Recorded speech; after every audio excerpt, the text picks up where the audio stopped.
Thank you so much, Rekha, for joining us and taking time for us today. And definitely, we want to get to know a little bit more about your journey in this industry and in the region as well. So let's start off from the very beginning. What kind of inspired you to enter this industry? Well, my father is a civil engineer, and I have seen him working in the same industry. Having seen him working, I think that's something inspired me to come in the industry. The built environment industry certainly gives you a, a satisfaction of contributing to the community in a way. Right. And of course, we've not seen many women in the built environment, though it's growing now, but Yeah. also women in the built environment in the Kingdom of Saudi Arabia. So, what kind of attracted you to the region, and how different and similar has it been for you, compared to your past experience? Yeah. Um, Well, having worked in the UK for so long, for 15 years, I wanted to explore working overseas. Middle East seemed a good opportunity.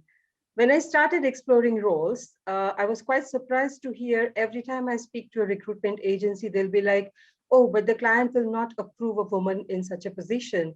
And at that time, being in the UK, I didn't understand what they meant. I took it as a challenge, and then I ended up working in Saudi Arabia. Okay. And how has it been for you so far in the kingdom, and how similar or different has it been? Yeah. Well, if I compare it to my previous experience, I think there are fewer similarities and more differences for sure.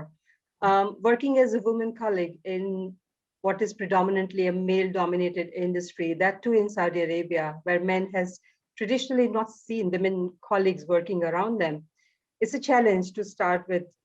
Understandably, there's always a certain awkwardness that you have to accept in a day-to-day working. I never wanted to force my colleagues to accept who I am. I wanted them to work around me, work with me, recognize for my work rather than who I am, that is a woman. Right. That's wonderfully said. But coming to my next question, what do you think is one of the most significant barriers, especially for female leadership in a built environment and in the Middle East as well? I think the challenge is there everywhere, more so in Middle East and definitely in Saudi Arabia. No matter what we would like to believe and no matter what we read, the gender bias and the perception of women in senior positions, they do exist. They are the most significant barriers.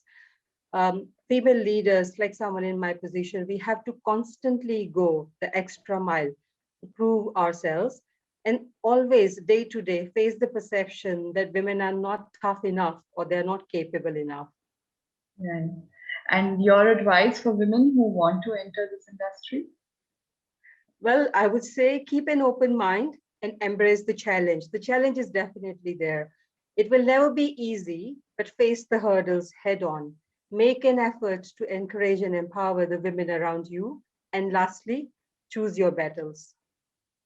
Thank you so much, Rekha. And I think you couldn't have said it any better. That's good. Thank you, Megha. Thank Thank you. you.